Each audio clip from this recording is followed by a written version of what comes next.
Yo, welcome to Talking Sports with the KingR. I'm your host, the KingR, and there you have it. Another year, another NFL season's in the books. They crown another champion, and congratulations to the Philadelphia Eagles on winning Super Bowl 59. And I don't know how thankful I can be to the Philadelphia organization preventing the Kansas City Chiefs in becoming the first team to three-peat in the Super Bowl era. Because we all know, we all watched, there's still only one team to ever three-peat in the NFL. Not once, though, but twice. And that's, yes, right here, the Green Bay Packers. Yep. Let's not forget it. But I digress. Yes. So, the Philadelphia Eagles did what some people didn't think was going to happen. Defeat the throne and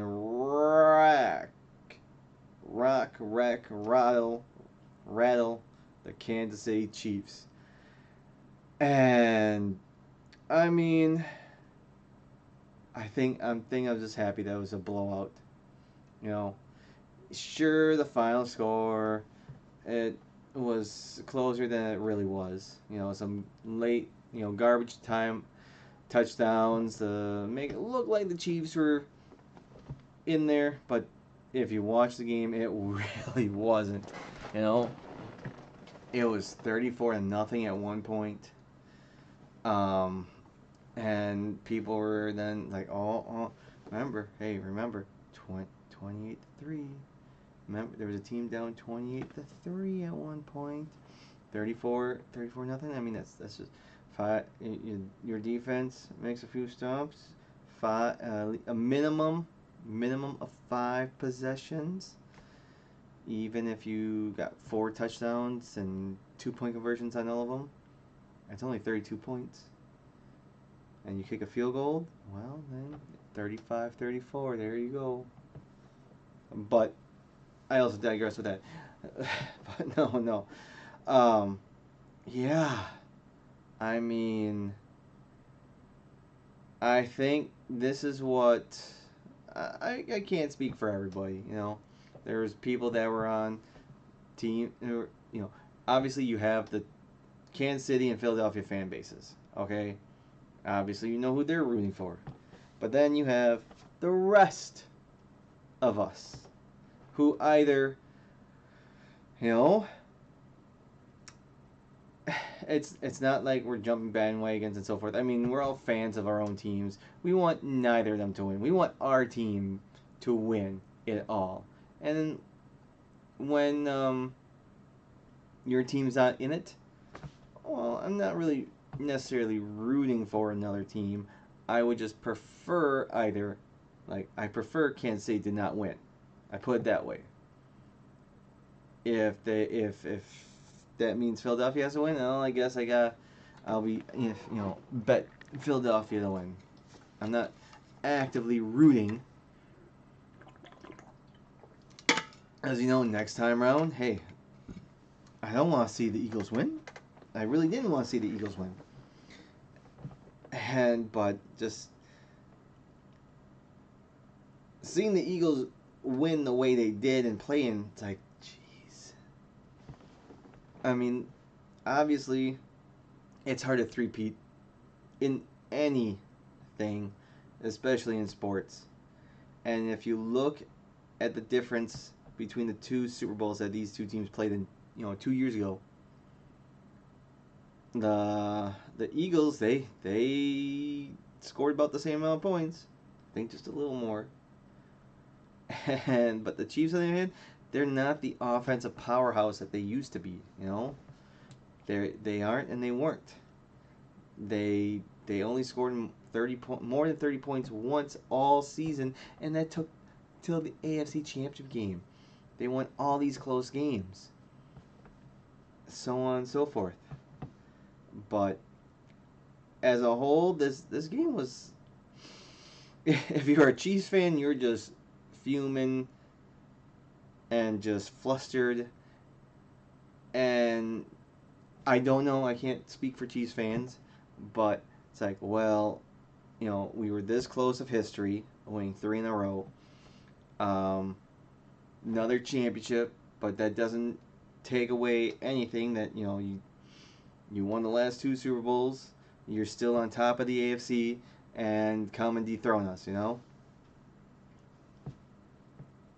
On the flip side, you're the Eagles fans. You're just on cloud 9, especially what happened to the city of Philadelphia 2 years ago. They had the Phillies in the World Series. They lost. They had the Union from MLS in the MLS Cup. I think that's what it's called. They lost. You had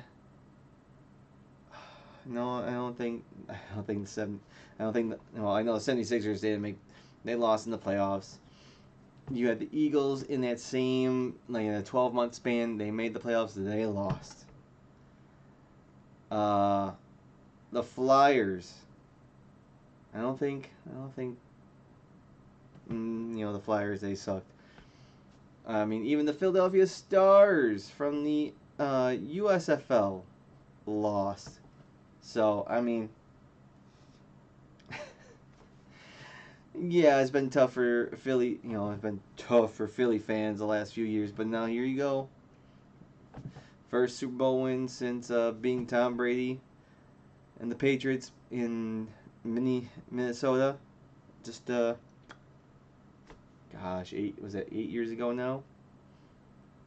And then you also had the MVP was Jalen Hurts. Congratulations, 2 passing touchdowns, 1 rushing touchdown, and was the leading rusher too, which was surprising. I really thought Saquon was going to have a day, especially on his birthday, and how the Chiefs were giving up massive rushing yards against the Texans and the Bills, but yet I suppose that week off it kind of helped, get things organized and so forth.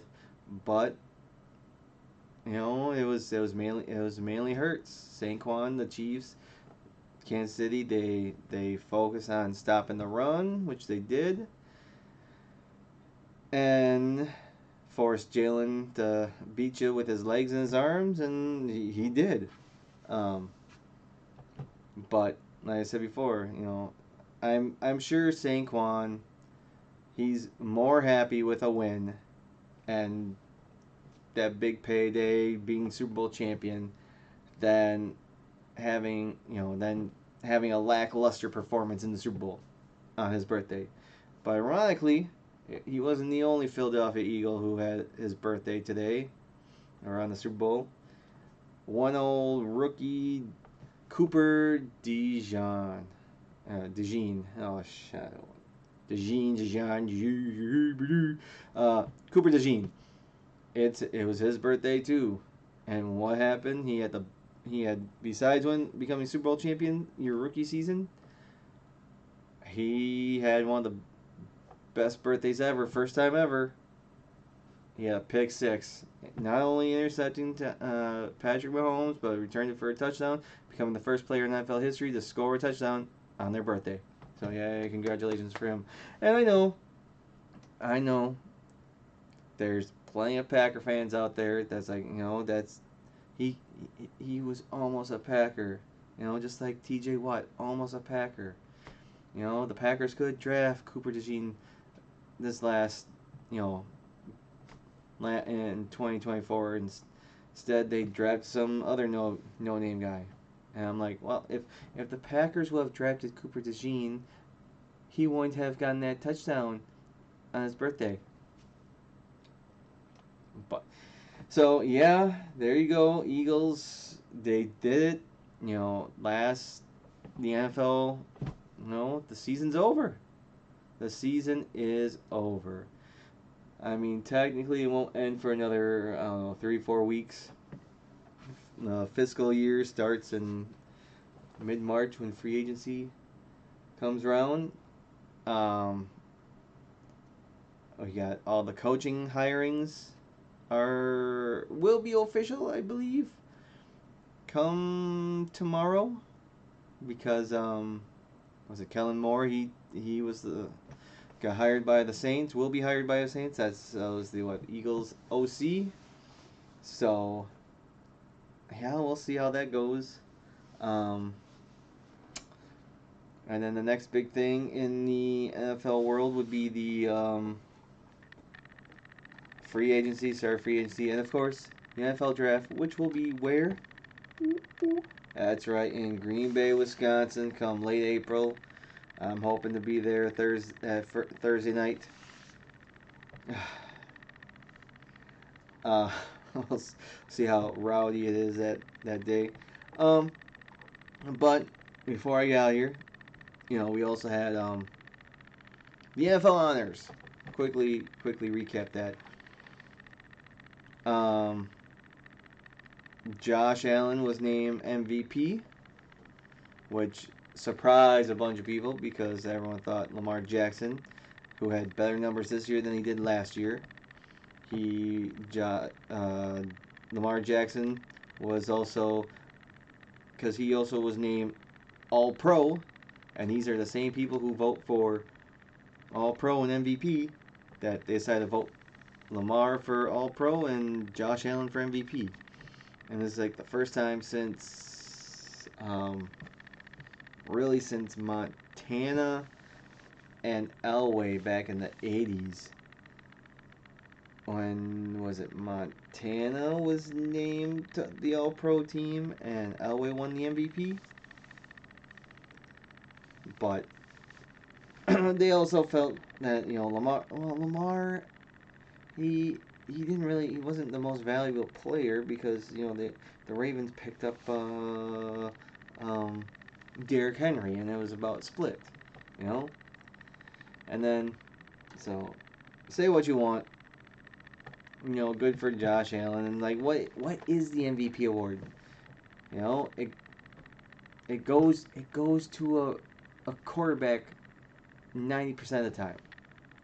I don't think we'll ever see a defensive player again. I think Lawrence Taylor won it once technically, but I don't think we'll ever see a defensive player win MVP. Yet they always say defenses win championships, and we just saw it in the Super Bowl. I don't think wide receivers never won MVP. I don't think we ever will. Running backs have, so it's usually a quarterback or running back award, mainly a quarterback, and you'll never see an offensive lineman. Could you imagine an offensive lineman win MVP? He was that much of an anchor. If that player was gone, how much of a difference it makes and all that. So, anywho, Josh Allen, congratulations. Saquon Barkley, he did win Offensive Player of the Year, but outside of that, I couldn't tell you anymore else who won awards. Who won Defensive Player of the Year, Offensive Rookie, Defensive Rookie. I do. The big hullabaloo was Joe Burrow. Joe Burrow won Comeback Player of the Year, and people were having a hissy fit about that. Even after the new qualification rules after last year's winner, Joe Flacco. Because there was a handful of people, and even voters, voted for Sam Darnold. He should have been Comeback Player of the Year. Even though it did not qualify for the specifications of the award now. Because it's basically, a player who suffers a devastating injury and then has a more remarkable turnaround after returning. So, and Sam Darnold, he wasn't injured, and it's because of last year how people got all butthurt about Joe Flacco winning. Because what did he come back from? He just had a rejuvenation, He got picked up by the Browns, and you know Deshaun Watson, oh, I'm hurt, and he thrived in that offense. So, and like people felt like he Joe Flacco took the award away from Hammond, who who basically died on the field and was brought back to life. And it's not like he has stellar season, but so on and so forth, and that's why they changed the criteria. Joe Burrow wins it, and then Joe Burrow now becomes the second person ever to win Comeback Player of the Year, joining Chad Pennington. And I find it so funny because Chad Pennington won it in his second time, 2008, when the Jets traded for Brett Favre. They cut Pennington. Pennington signs with the Dolphins, and Dolphins make it to the playoffs. And Jets, they don't. And the Jets were also divisional. Or not Jets. Miami was divisional champions that year. The last time neither the Patriots nor the Bills. I don't think Miami. Yeah, I don't think Miami won a division title since then. Definitely the Jets haven't. You gotta go further back for the Jets. So that was a big hullabaloo. I mean, I get what the award is for, but maybe just rename it. It's not really a comeback. It's not really most improved. It's supposed to be a heartwarming, either there's this, can't really say most outstanding. I don't know what you would want to call it, but comeback, most inspirational. Who knows? But then also the awards say the class of 2025 Pro Football Hall of Fame inductees, and there's only 4 members to the class, which I find shocking. I thought it's usually 6, 7, maybe 8, but apparently it ranges from 4 to 8, and this is the smallest class in I forget what I heard, 12 years, give or take.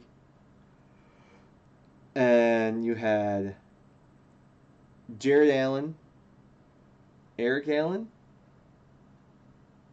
Antonio Gates, and of course so happy to hear Sterling Sharp. Thanks, he was part of the senior class that I don't know if there's technically a limit, a year span window of eligibility. I know in baseball there is, and this is to give players who when it comes to Sterling Sharp, his career was cut short. He did play 7 years in the NFL, but due to a neck injury, it shortened his career. He got the just couldn't play anymore. Missed out on a potential Super Bowl run with the Packers, playing in the Super Bowl. And most of the wide receivers, I don't know how most of the wide receivers are in the Hall of Fame, but he put up Hall of Fame numbers, stats, you name it. And if he stayed healthy, what? So, but he joins Jerry Kramer, finally in the Hall of Fame thanks to that senior committee. But I think the biggest hullabaloo when it comes to the Hall of Fame snubs that people are bickering about is one, Eli Manning. This is his first time he's eligible to be voted in, and the committee says no, not this year, which I always find funny to some extent. when it comes to Hall of Fame voting. Just like we just saw with in Major League Baseball, Ichiro Suzuki. Everyone said he was, was it his first time on the ballot. Everyone but one of the voters said, yeah, he's a Hall of Famer, and one says, nope, he's not. And here, same thing in the NFL. The committee voted so much, but he didn't get enough approval rating. But like the stats aren't going to change, you know. And I'm not comparing Ichiro and Eli because obviously Ichiro was clear cut Hall of Famer. How he played, all the stats, records, you name it, and from going from Japan to America at his age. I mean, Eli on the other hand, yes, he has 2 Super Bowl rings. Yes, he was he MVP twice in both of those? But I mean, outside those 2 Super Bowl runs, he hadn't won a playoff game in any other years. His regular season stats are meh. And, yes, every other quarterback that has won 2 Super Bowls is in the Hall of Fame. So, I mean, maybe you give it some time depending on who's eligible next year and who's on the committee and how the committee decides. I'm sure Eli's going to get in the Hall of Fame sooner rather than later, but I don't think he's a Hall of Famer at all. Just because he has 2 rings doesn't mean nothing. Look, hey, guess which other quarterback has 2 rings? Jim McMahon, one with the Bears and one with the Packers. I don't see him in the Hall of Fame. So, but yeah, that's pretty much it though. The NFL season has wrapped up. Next big thing would be, like I said, the free agency, then the draft, and then we have that whole off-season drama with training camp, holdouts, maybe some trades, new coaches, this and that, until August. So football, NFL talk, I should say. I shouldn't say football. NFL talk is died down, but doesn't mean there's no other sports. I mean, the NBA. I mean, NBA just had their trade deadline and what some big names, some big moves on the trade deadline. But unfortunately, this week is really bad. The NBA has their All-Star weekend. The NHL hockey, they have something going on. Not quite their All-Star game, but some four-nation thing. I'm not even sure. But I mean, the PGA's back, golf is back. They just had Waste Management over. I don't even know who won. But NASCAR's back, and college basketball in the meantime while we wait for the NHL and NBA to come back from their mini breaks. So we'll see. We'll see next time when I come back. I'm sure you'll hear a lot from me in March during March Madness. Selection Sunday's coming up. That's pretty much a month away. 1, 2, 3, 4. Yeah, 4. Yeah, 4. Month. 4 or 5 weeks as I'm looking at my calendar. About 4 to 5 weeks away. Is it 5? I think Selection Sunday is March 16th. That sounds about right. And if today is the 9th with the Super Bowl, 1, 2, 3, 4. Yeah, 5 weeks away. So college basketball is just about to ramp it up. NBA, NHL, they got 2 months left in their regular season, about 30 games, give or take, for everybody. And guess what? It's hard to believe. It felt like just yesterday the World Series wrapped up. Pitchers and catchers report this week. Baseball, spring training. Baseball itself is a month and a half away. So, yeah, sure, we say goodbye to the NFL. But you know what they say: when someone closes a door, there's always a window. Or is it when they close a window, they open the door? So, anyways, that'll do it for me. You know, be sad. NFL, college football is over with. But hey, if you're like me and just love the spirit of football, love the UFL. UFL is just around the corner, about 45 days away, give or take. So, um, last time, congratulations, Philly, on stopping those evil Chiefs, and thankfully the refs didn't play too much a part in that conspiracy. Now that I think about it, I was going to talk about that, but you know what? It's too late. That's all under the bridge. So let's enjoy this little break before sports start ramping back up in mid-March. So I appreciate it. Thanks for watching. Until next time, adios, muchachos.